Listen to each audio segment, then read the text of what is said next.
that broke the pattern of wanting to fix, save, heal, put back together anyone else to feel needed, and hold people whole, capable, resourceful, and creative. There's nothing broken about them. They are whole, even when they feel broken, even when they feel like they need to be put back together, they are whole. And that shift in mindset of seeing people as like projects that needed to be fixed, and now and versus seeing them as like these whole beings that have resourcefulness and resilience and creativity and like wholeness inside of them, and like my job gets to be to hold space for that to surface and come through. It was so profoundly shifting for me. And it changed everything. It changed everything. It changed how I serve. And how all that love that was just being funneled in a really unhealthy way, how that love gets to be funneled now. You're listening to the First Class Life Show, hosted by Lindsey Vertner, a holistic personal development show for high-achieving leaders who desire to maximize their impact while creating a life full of purpose, fulfillment, and happiness. So grab a drink, grab your notebook, and let's get started.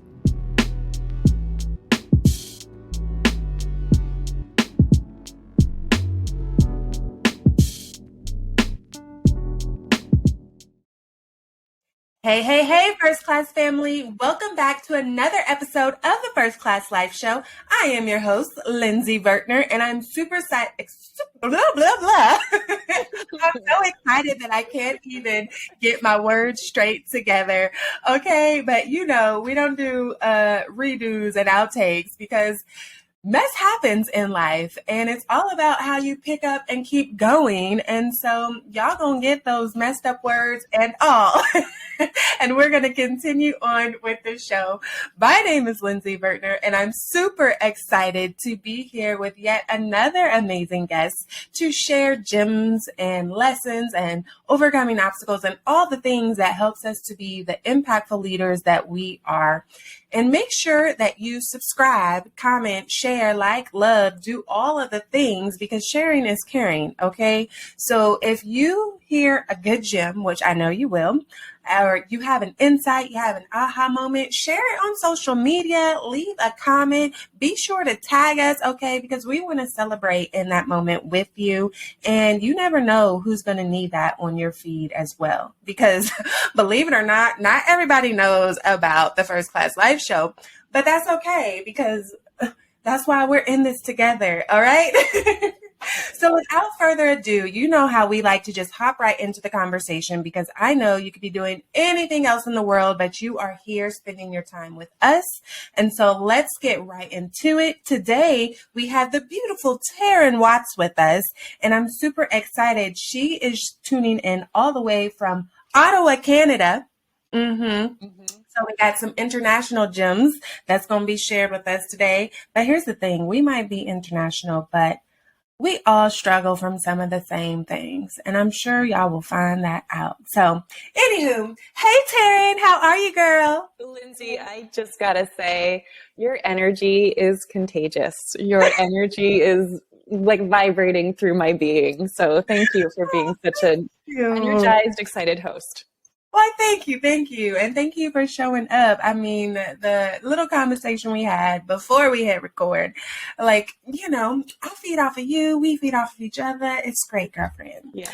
So I have gotten a chance to get to know you a little bit behind the scenes, right? But I want you to share with the First Class family, who is Taryn really? Like, give us the good tea, give us the juicy gossip. Like, who are you, girl? Oh, what a question. Who are you? I am a very passionate woman. I've got I've like poured myself into my passions, my life's work, in my business. I've got 2 little kids at home. I've got an amazing husband who we met when we were 18 years old, and we've been together ever since. I am a woman who thrives on connection and deep I can't do like surface level conversations. That's why I'm so excited to dive in with you, Lindsey, because I love and crave deep, meaningful conversations. Sometimes I'm like, I'm not sure if I'm even from this planet because I can't do the surface level conversations. And so I'm so excited to have this chat with you today. Mm-hmm.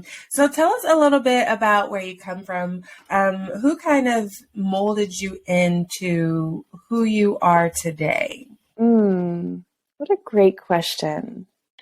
I come from two wonderful humans, two wonderful parents who really, my journey of getting to where I am today was windy. Mm-hmm. School was never I never excelled in school, never really found my place. It took me, twice as long to graduate from my university degree than it should have. I was kind of a windy child. I was windy. My path was windy until I found the thing that I was meant to do.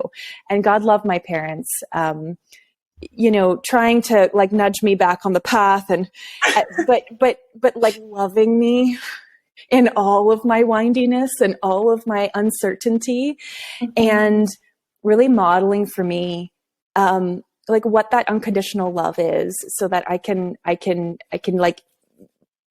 be that in my being and also give that to my kids. Yeah. So being that windy child, it sounds like it took some time for you to kind of figure out who you were and it did. Your purpose was. Is that correct? It took a long time for me to figure out who I was. And to figure out how I wanted to, first and foremost, who was I? And how did I want to express that in the world? How did I want to serve in the world? Like, I believe our purpose is, first and foremost is to discover who we are. Like the true, not the false selves that we present to the world, not the guarded selves we present, not the false selves, because there's all sorts I lived most of my existence in a false self, right? Who did I think my parents wanted me to be? Who did, society want me to be? Who did I think I needed to be to belong or to be successful in this world? And that guided a lot of my decisions and choices. But it was so out of alignment with like the deepest, truest version of me, like my soul. It was so out of alignment. And so allowing that part of me to lead the way led to this windiness. It led to the winding path. And,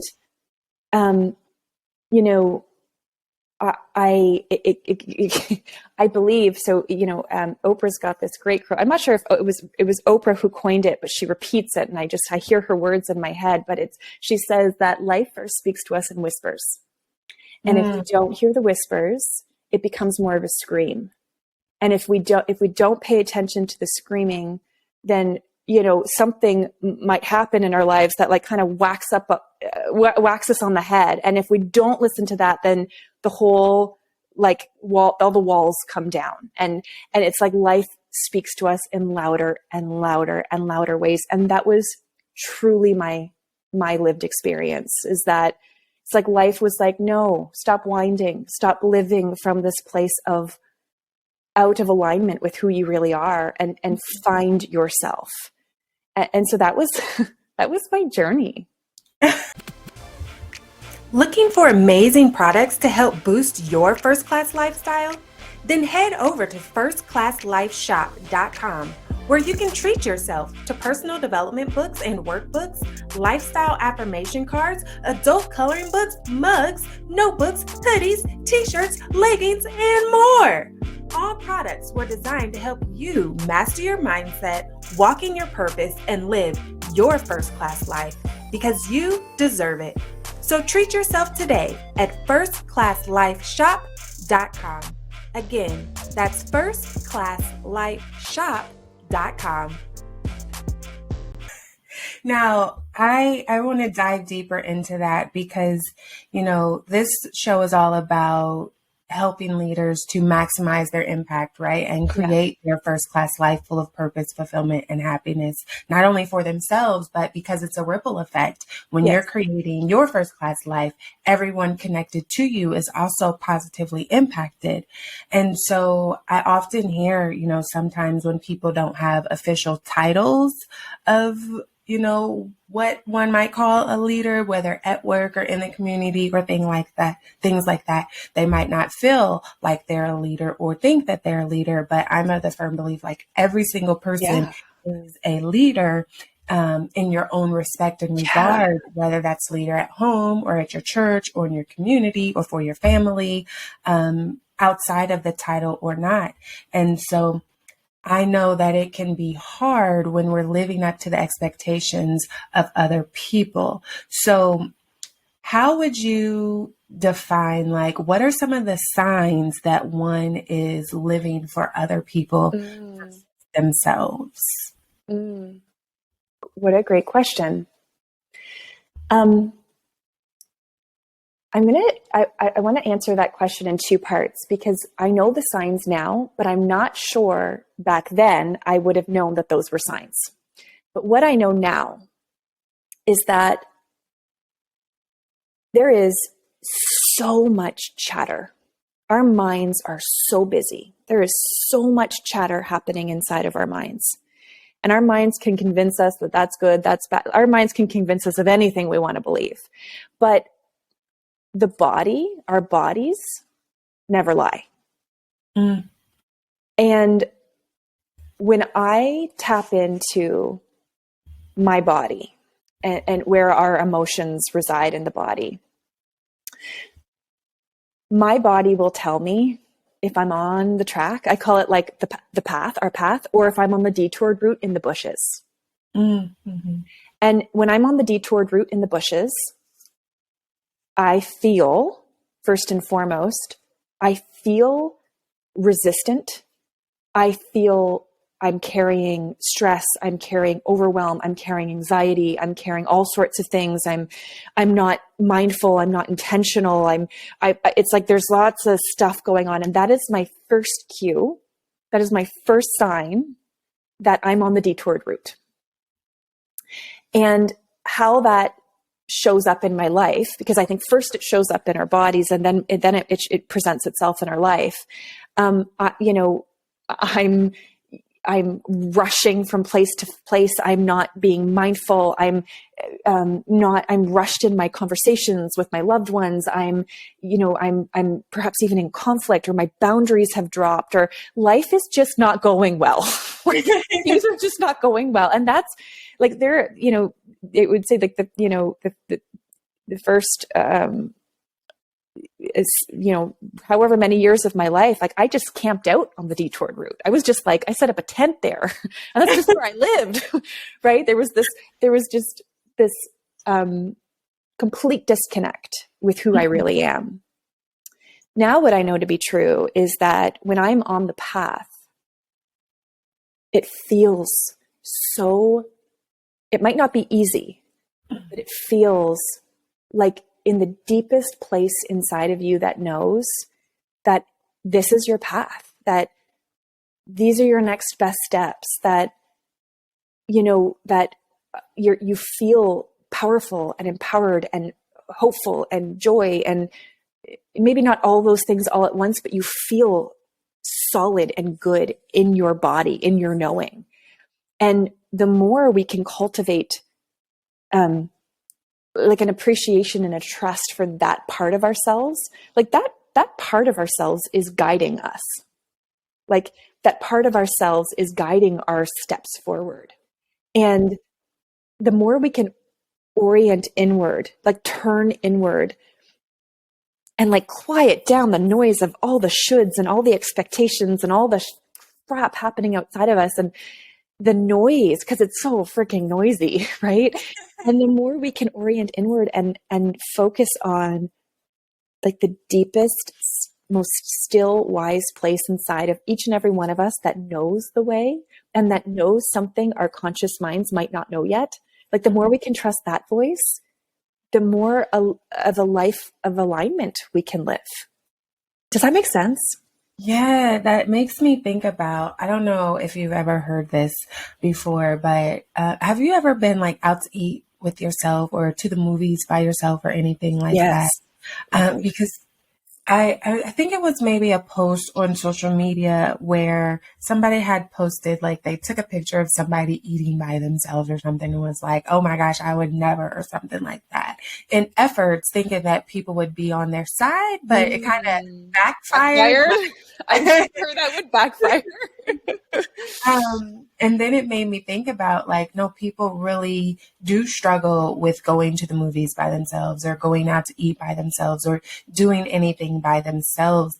And really it results back to that struggle with being by themselves. Yeah.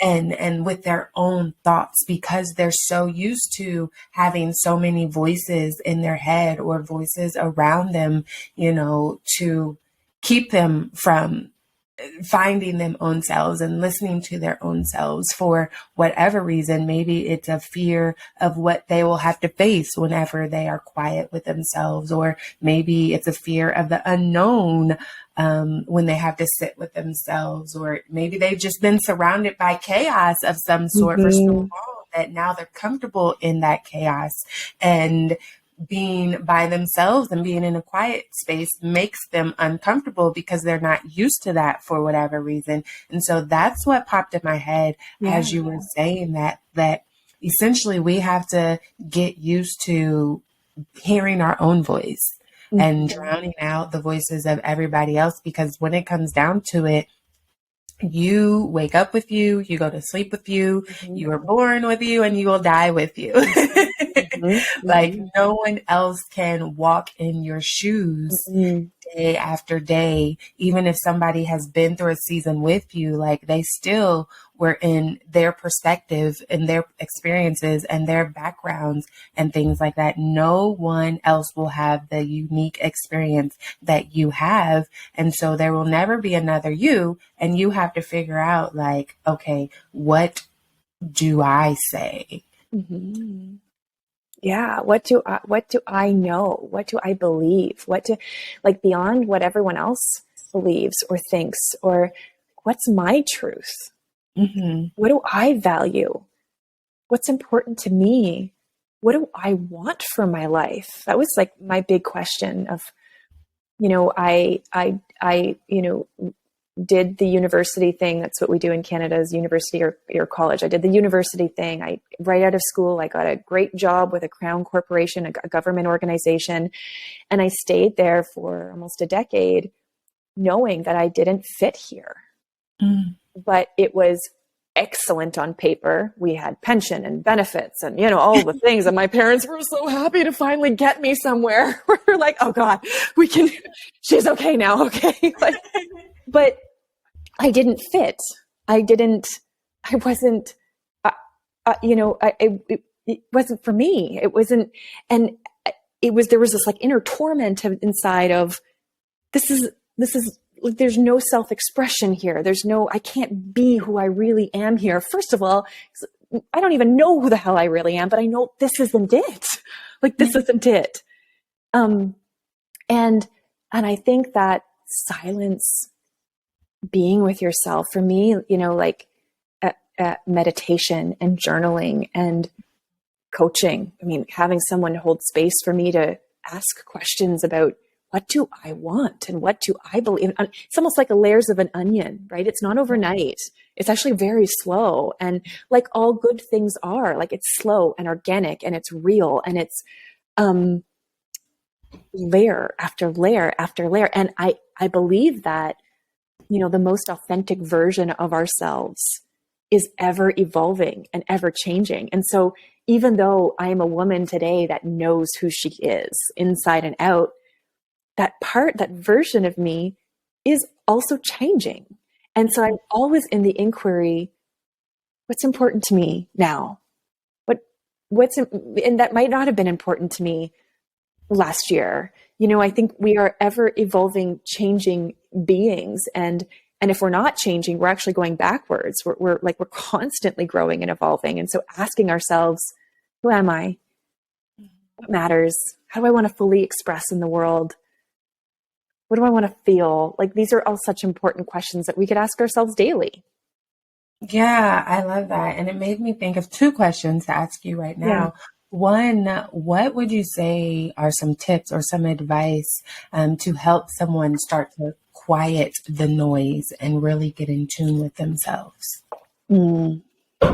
Yeah. Because like you said, it can be very challenging. It can be, especially if you're someone who's not used to that, and the silence and being alone with yourself feels, feels scary, or feels just uneasy, what I would say is I would invite you to, just like sit in that inquiry. What makes me uneasy? For all of the people who looked at that picture on social media and said like, oh my gosh, yeah, who would go to dinner by themselves? Like, sit with yourself, sit with that question.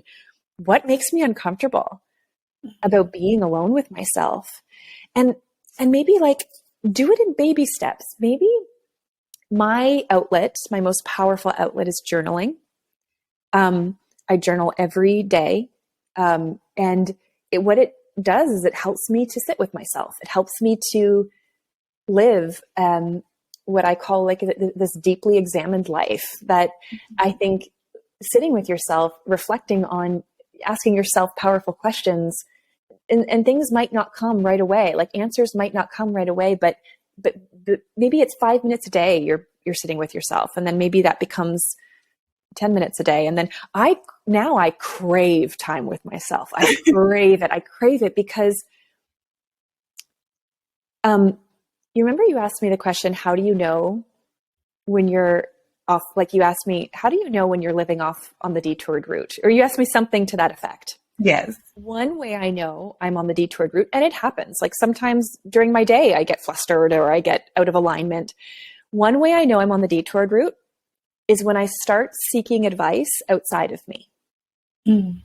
So when I start asking people, what do you think I should do? Or I start Googling stuff and I'm like, what do you think I should do, Google? Like, oh, my kids are doing this. What do I do? I don't know. Like, when I am seeking wisdom and solutions and advice outside of myself, that is a red flag for me that I am on the detoured route.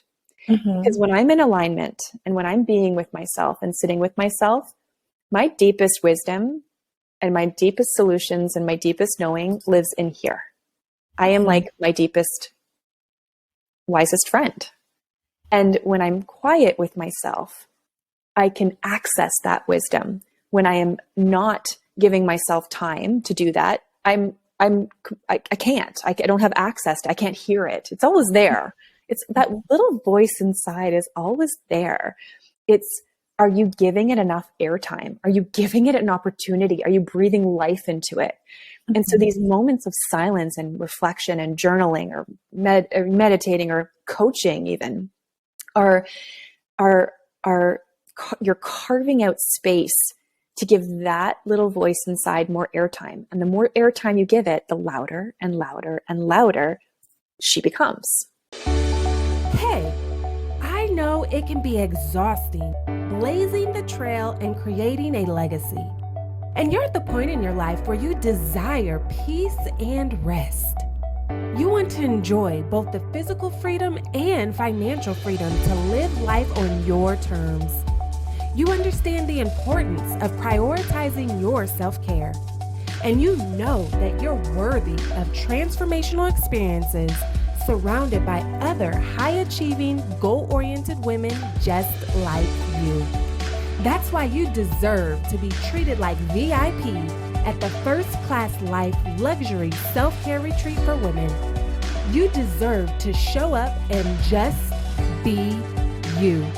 Away from the titles and roles that keep you busy from day to day. You deserve the luxury to fully unplug. It's time for you to embrace your first class life. Visit firstclassliferetreats.com to secure your VIP spot today, because you deserve it.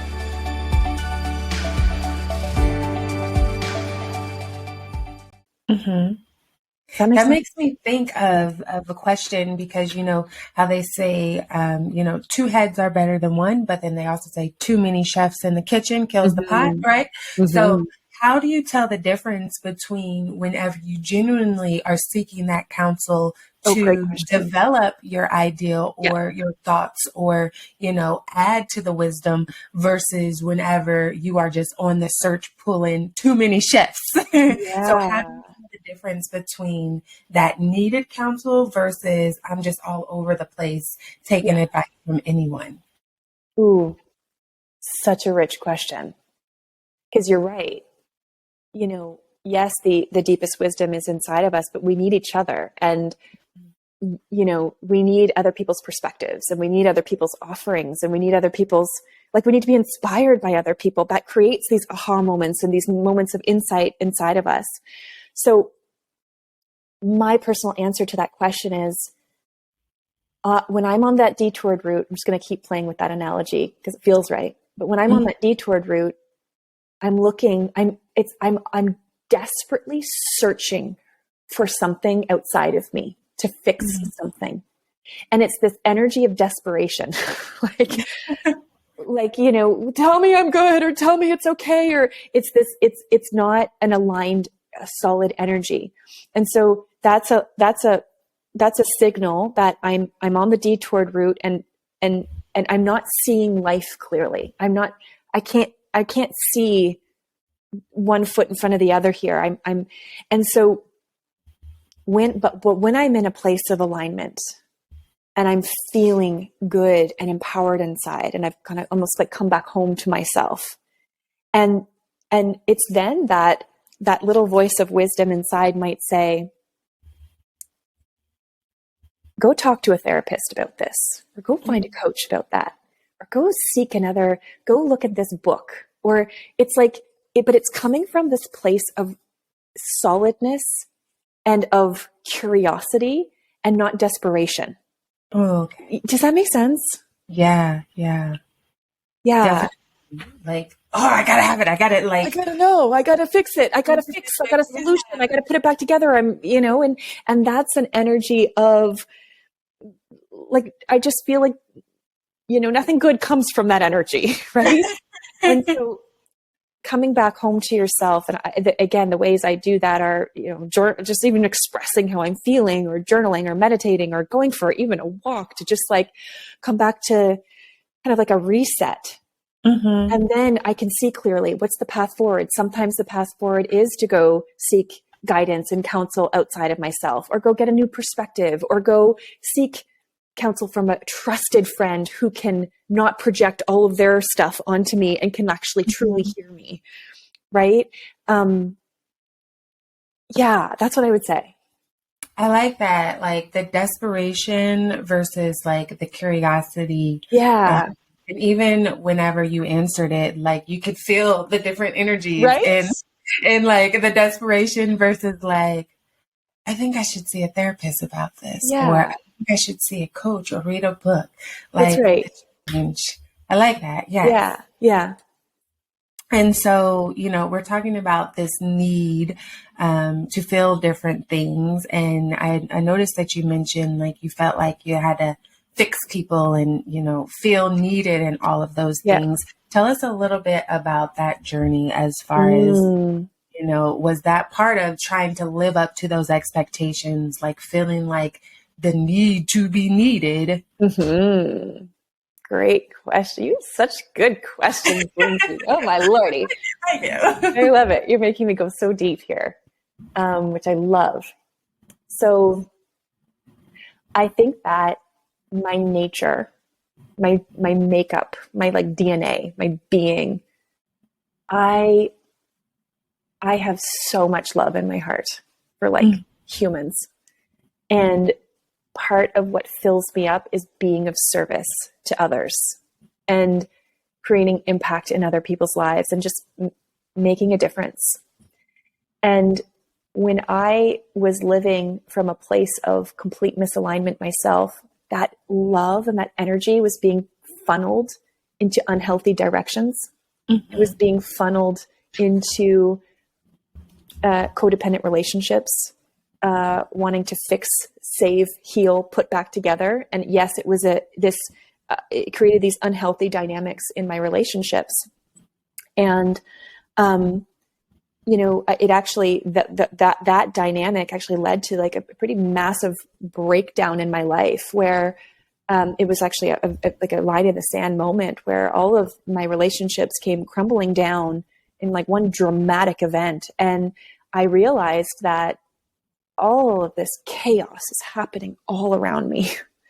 And there is one common denominator at the center of all of this, and that is me. Mm-hmm. And that was a catalyst for me to torch it all, burn it all to the ground, and go and figure out what the hell was happening. Who am I? If I am the common denominator in all this chaos, who am I?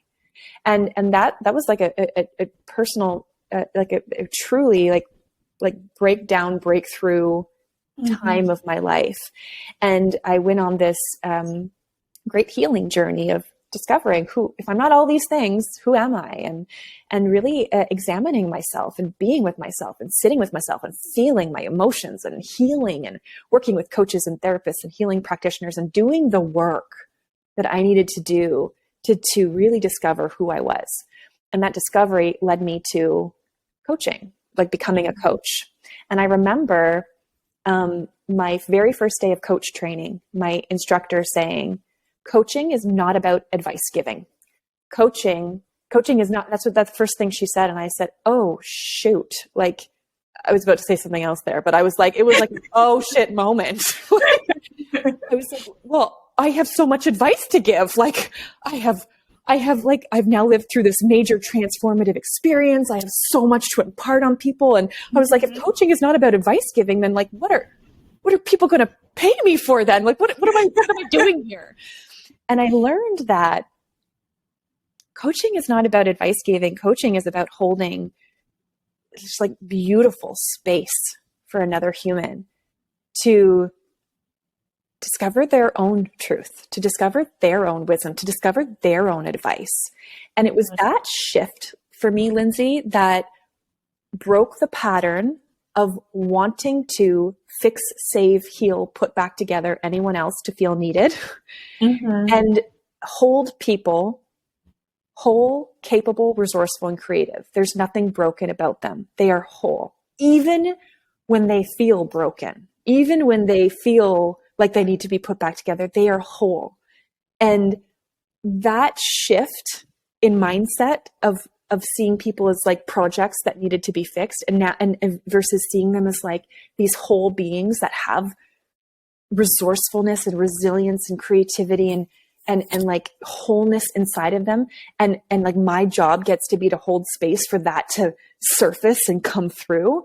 It was so profoundly shifting for me. And it changed everything. It changed how I serve. And how all that love that was just being funneled in a really unhealthy way, how that love gets to be funneled now. I like that. It changed how you served. Yeah. So if there's anyone listening right now and they feel like maybe they are on that detoured path where they have a desire to be needed and they aren't truly serving, what are some suggestions that you might share to help them navigate back onto a path of serving versus that need to feel needed? Yeah. Okay. So the first thing that popped in, the first word that popped into my mind is boundaries. And really, again, sitting with yourself and asking, what's there? What, like I had to sit with myself and I had to ask, why do I need to feel needed in this way? What about, I mean, then I didn't have boundaries. I was just but why do I need that? Why do I need that to validate myself? And just like those powerful questions, sitting with yourself inside those powerful questions reveals a lot to you. And sometimes we can do that on our own through journaling. And sometimes we need professional help to sit inside that inquiry. And sometimes that can be with a coach. Sometimes it might need to be with a therapist if it goes really deep and is connected to perhaps childhood experiences. And there's no shame in asking for support and having space held for you to unpack that, because we're all so complex, aren't we? There's so much going on in every single one of us. And the question always comes back down to, who am I? And like, who am I really? And who do I want to be in the world?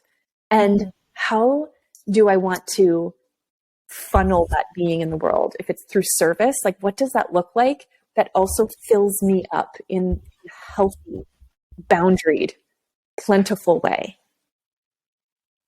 Yeah. Just sitting with that. Okay. So you're on this journey of self-discovery. You are implementing your boundaries. You are listening to yourself and quieting out all of the noise and the clutter that's all around, from other people, and living up to those expectations. And you mentioned like that you began to realize, like, this position looks great on paper, but I don't feel right here.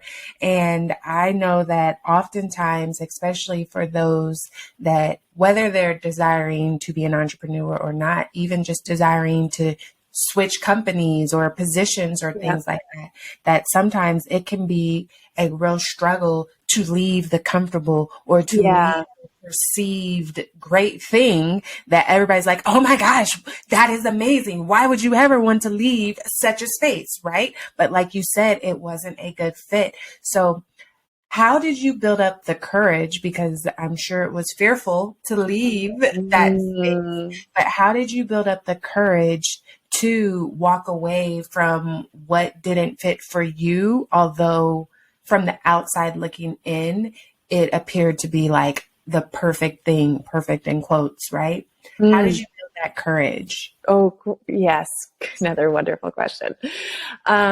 Because I left a decade-long career in the government to become an entrepreneur with a 1 and 2 year old at home. And my husband, who was working at the time a construction job. So it's not like we were financially okay. Like, it's not like I had all sorts of resources. Like, there needed to be a plan to, keep food on our table and to make sure that. So the other thing I want to say is that I am a naturally very risk adverse person. So risk, I'm naturally very risk adverse. So the decision to leave the safety of that at that time in my life when my babies were 1 and 2 it felt terrifying. It felt huge. And it took me 10 years to even admit to myself, like I'm doing this.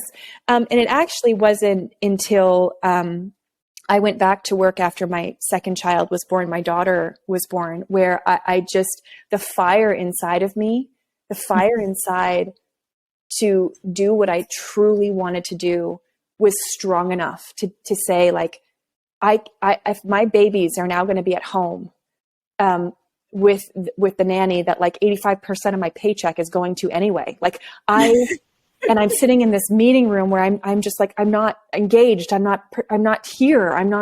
I can't do this anymore. And it was like this line in the sand moment where I said, like, the fear of the unknown, or the yearning for my vision of what I wanted for my life, became greater than the fear of the unknown.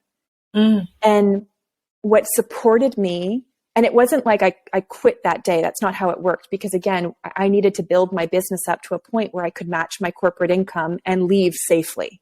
And so it was a long journey. It was like months of planning and building a business. But what supported me was the clarity of my vision.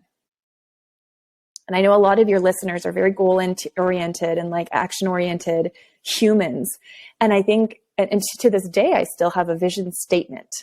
And I journal about my vision statement every single day. And I have for, 6 or 7 years now, maybe even longer. It's probably been longer than that. Maybe it's been a decade. I'm not even sure. Time blends into each other. But that vision of what I want for my life and what I at that time it was, I am an entrepreneur. I am a full-time coach with a thriving coaching business. I get my kids on and off the bus every day. It was just like so rich in imagery and feeling, and I would feel it every day, and I would journal about it every day. And then I would just, in my daily life, I would just like, what's one or two or three next best steps I could take that orients me towards that vision. And I can't figure out all the hows, because the hows are not our business. Like when our visions are big, the hows can get in the way of like, how the heck is that going to happen? Mm-hmm. Focusing on 1 to 3 next best steps that are right in front of you, that get you a little bit closer every day towards that vision. And that's what I did every single day, step by step by step, until one day it happened. And I was like, I was my first day out of my corporate job and in my home office, where I got my kids on the bus and I had my clients coming into my home, and I was like, oh, it's happening. It's happening. It's here. But like holding that, I always say bold dreams held loosely. And what that means to me is have a vision, but hold it loosely, and not like be so firm on the vision, but step by step by step, hold it loosely as you walk towards it. Are you loving the First Class Life Show? Then join our private Patreon community. Not only will you help to support our ability to provide you with great content, but you can also get exclusive perks like bonus videos and resources, discounts, episode transcripts, and more. So what are you waiting for? Join today at patreon.com/firstclasslife. Again, that's Patreon, patreon.com/firstclasslife.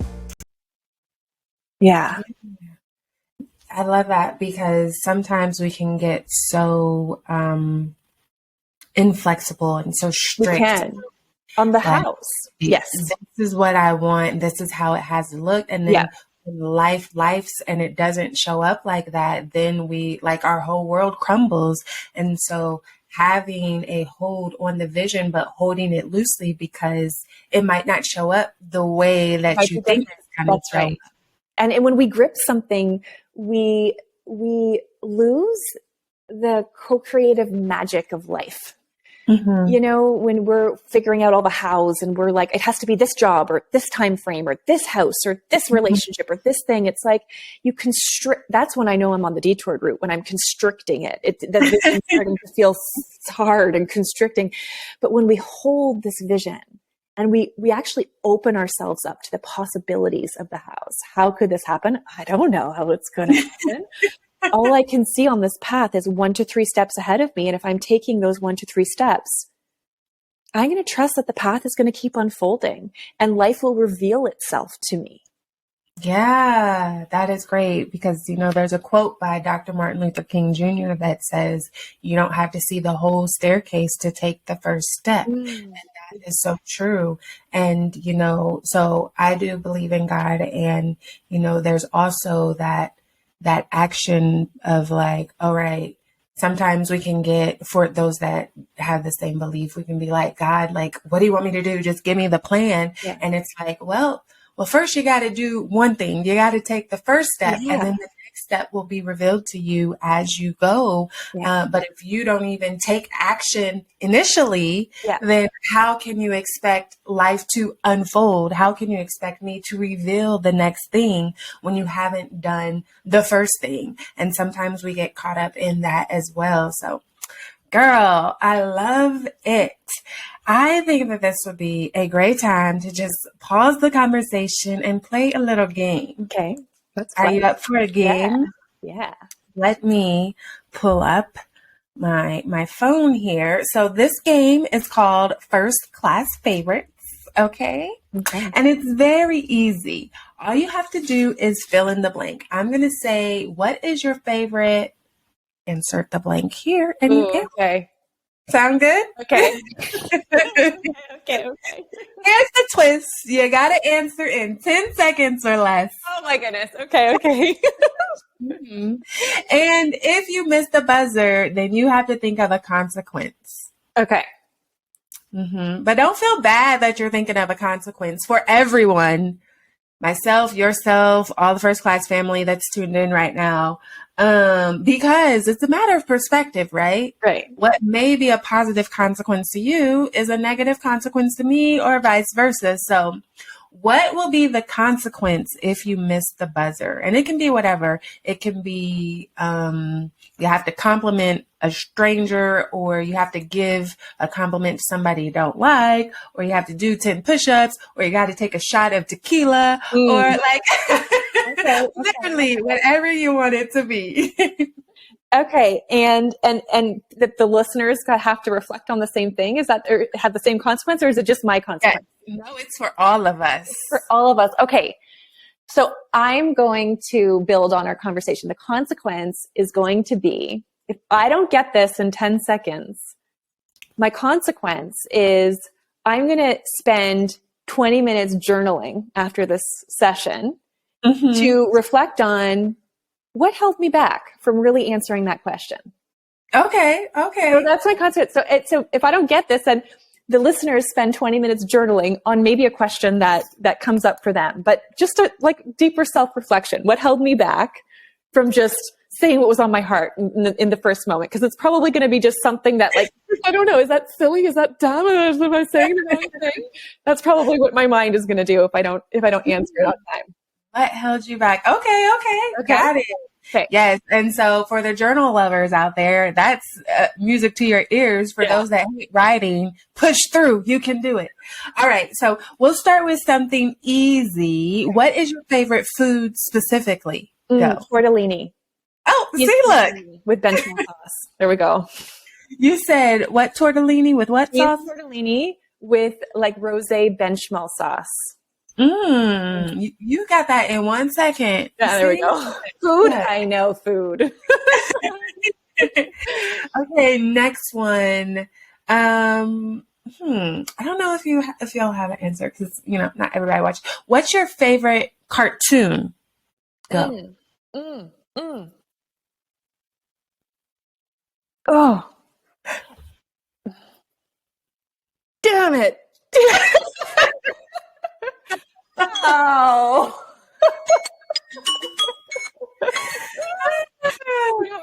My head there is all the kids' cartoons that I listen to, and they drive me crazy. When they have it on loud, I'm like, can you turn that ruckus off? And so I was trying to filter through my childhood, and nothing was coming immediately. So I got to reflect on that one. Okay, got it. I thought that might have been a time, because as I started to say it, I was like, oh, well, not everyone watches cartoons, but potentially we was going to try it. So next one, what is your favorite book? Make sure you state the title and author. Go. Okay, my favorite book is A Hidden Wholeness by Parker J. Palmer. Yes. Oh, okay. What is that book about? Oh, it's a wonderful, wonderful book. And it actually, probably anyone who's resonating with this conversation today, go read A Hidden Wholeness by Parker J. Palmer.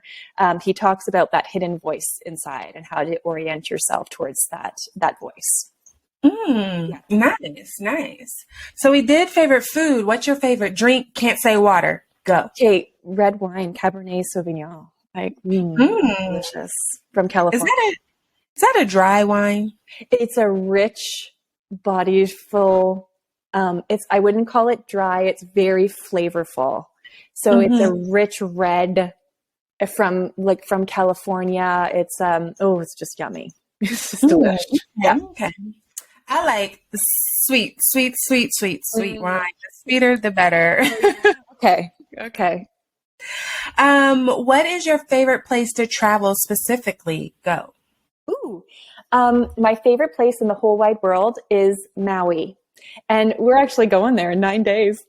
Oh! It's my favorite place. We went there a couple of years ago, and then my husband and I said on our 10-year anniversary, we're taking the kids here. And so we made that goal 3 years ago, and it's happening in a couple of days. Congratulations. Yeah. Enjoy. What is your favorite activity to do to relax? Self-care. Go. Journaling. I know it's a boring answer, but it's journaling. It's like I literally have my journal right here. Like I just have it everywhere. I even have my branding on my journal. I have it everywhere. Oh, I love that. Listen, we're going to have to talk about manufacturing and stuff for that journal afterwards, okay? Now, this one, you may or may not have an answer, but we're going to try it because it'll be really fun if you do. What is your favorite joke? Oh, you know what? I was just having this conversation the other day with my husband. I'm not funny. I'm not funny. I'm not funny. I don't have jokes. I'm not funny. I don't even watch comedies. I'm not a funny human. And my husband's hilarious. And I love laughing at him, but I am not funny. What's a joke? I'm sorry. I failed on that one. No, it's okay. It's okay. It's okay. So you enjoy humor, but I'm not funny. Aren't the humor content creator. No. Not even close. But I love laughing at live, like people live. I love my husband's humor. I love stand-up comedy, but I don't like comedies on shows, but I love it in person. I don't know why. Yeah. Well, I got a corny joke for you again. Okay, let's hear it. Kids. What happened to the frog that was parked illegally? I don't know. He was towed. My kids are gonna love that one. Yes, that's like one of my go-to jokes. And then I have an adult joke that's in my repertoire. So I have like the same joke, and then I'm like, this is rated R. We save it for certain audiences. Joke. Like those are my two go-tos. I need to collect my two go-tos in case someone ever asks me this question again. Okay. That was fun. What is your favorite song, artist, and title? Go. I'm really into We Deserve, this song. I keep playing it on repeat right now. It's called We Deserve to Dream by Xavier Rudd.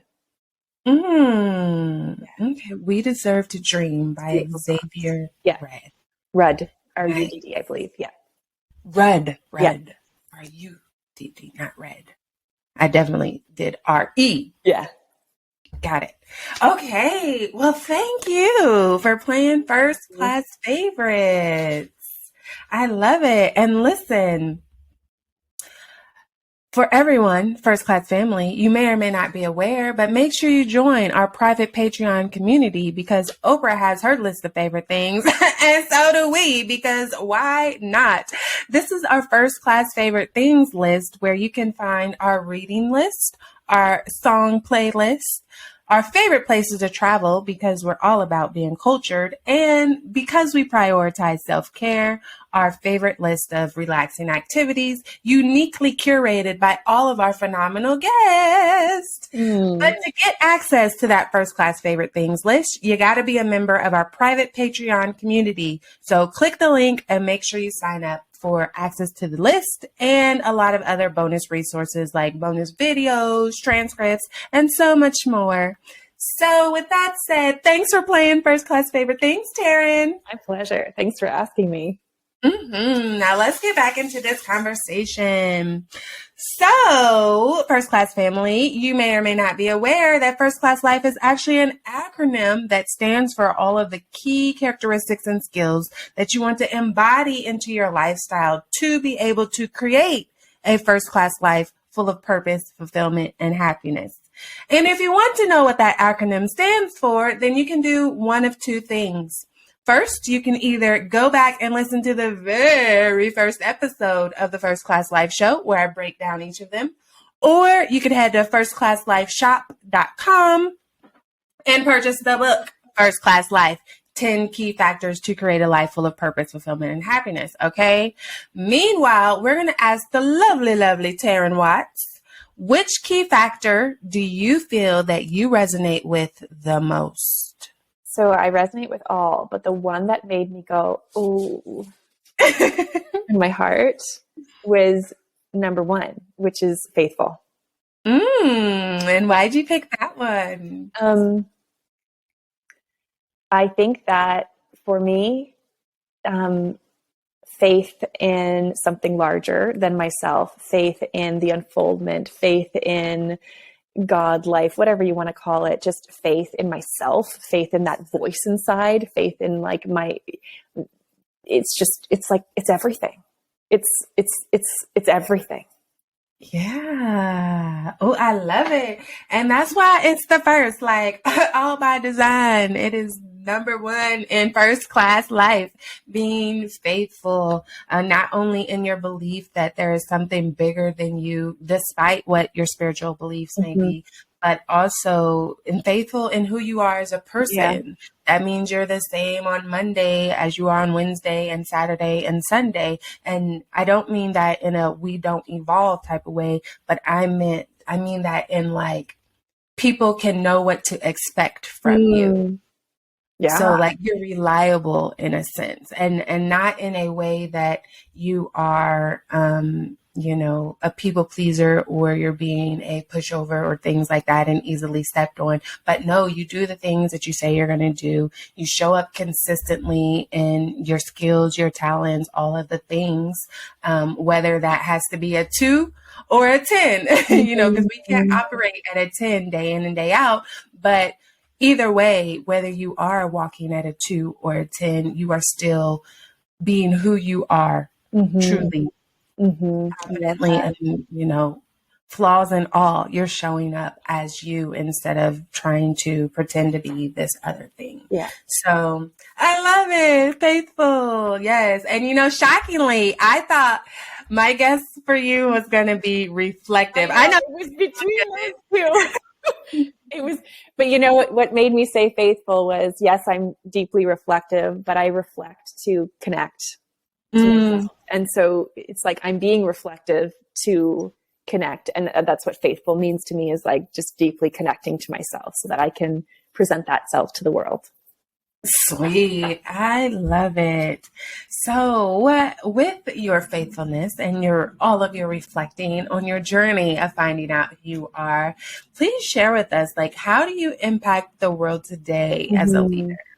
So, I am the CEO and the founder of the Mind Rebel Academy, which is an ICF accredited coach training organization. And so now I train coaches to go out and do this beautiful work in the world. And so it's all virtual. We have students from all over the world, all walks of life. And it's a program that is first and foremost so deeply oriented towards the students' growth and themselves doing the work, because I'm a firm believer that we can only go as deep with another as we're willing to go within ourselves. And so it's a beautifully transformative process for the coach, for the student. And then they're learning these world-class coaching skills so that they can hold space for those they love and serve. Ah, nice. And so the Mind Rebel, what does that mean exactly? Yeah, great question. So the Mind Rebel is so in the Mind Rebel Academy, you learn this methodology, and it's called the Mind Rebel method. And essentially I believe that we all have this little Mind Rebel inside. And this Mind Rebel is the version of us that is disconnected actually from our most authentic selves. And so we learn about these various false selves that I was talking about earlier, and we really unpack those and personify those and understand those so that we can become more aware of when they're operating in our lives, and then have tools to be able to come back into alignment and to really ask ourselves, who am I at the core of my being? And then where do I go? What are my next best steps forward from here? Being faithful to yourself. That's full circle. Exactly. Yeah, exactly. Nice. Okay, so I know you have something to share with us. Please tell us. Yeah, so I have, it's called 5 Days of Coach Skills Training, and it's 5 daily bite-sized videos of trainings to more so for people, either if you're a leader or a coach or someone who just wants to use this with those they love and serve, like their family or their children, it's 5 lessons that build off one another, and they're very bite-sized to help you more deeply impact those you love and serve. So you can sign up for that and get it delivered right into your inbox. Nice. And what is the link for that? It is, that's a great question. I actually don't know the link off by heart, but I will send it to you, Lindsey. So maybe you could put it in the show notes. Absolutely. Absolutely. Make sure you guys are actually looking at the show notes, the description, and all of the links will be right there. And speaking of, how can everyone reach you on these internet streets so that you want to get more of Taryn? Yeah, so you can, we have the Mind Rebel Academy at the Mind Rebel Academy with underscores in between. Maybe we'll put that in the show notes as well. So you can find us. But we've got the Mind Rebel Academy Instagram and Facebook page. So that would probably be the best places to find us. And if you're interested in learning more about our programs, you can visit our website at www.themindrebel.com. And all of our courses and our coach training series is listed there. And we'd love to chat with you if you're interested in learning more. Nice. Okay. Thank you for sharing, and thanks for being an awesome guest. And I have one last question for you. What is some final pieces of advice that you can share with us to help us create a first-class life full of purpose, fulfillment, and happiness? Create a vision statement. Create a vision. Ask yourself, there's this quote, I believe it's Mary Wild, but she asks, what do you want to do with this one precious life? What do you want to do with this one precious life? What do you yearn for? What do you want to create for yourself? Create that vision. That's the North Star. I believe that when we go to those deep, deep places of yearning, beyond like surface level wants, but to the deepest place in your soul that yearns for deeper love, more connection, more self-expression, more impact, whatever it might be, let that fuel a vision statement and create it as if it's happening today. And get clarity on what it is that you want. That's the North Star. And then every day, just take 1 to 3 next best steps, just like orienting you closer and closer to that vision. I love it. Mic drop right there. Thank you, Taryn. Thank you so much for showing up and sharing with us today. And thank you, First Class family, for tuning in yet again, because we are so grateful. You could be doing anything in the world with this past hour, but you have spent it here with us, and we are forever appreciative of that. Make sure you subscribe, comment, like, love, do all of the things, and share your insights, gems, and ahas on social media. Don't forget to tag us so that we can join in the conversation with you. And sharing is caring, okay? So until next time, continue to go out there and maximize your impact as a leader and create your first-class life full of purpose, fulfillment, and happiness, because why? You deserve it. Bye. Bye. Unfortunately, all good things must come to an end. But please be sure to subscribe to the First Class Life Show. And don't forget to rate, leave a review, and join our private community so that we can continue to provide you with great personal development conversations to help you maximize your impact while creating a life full of purpose, fulfillment, and happiness. You deserve it.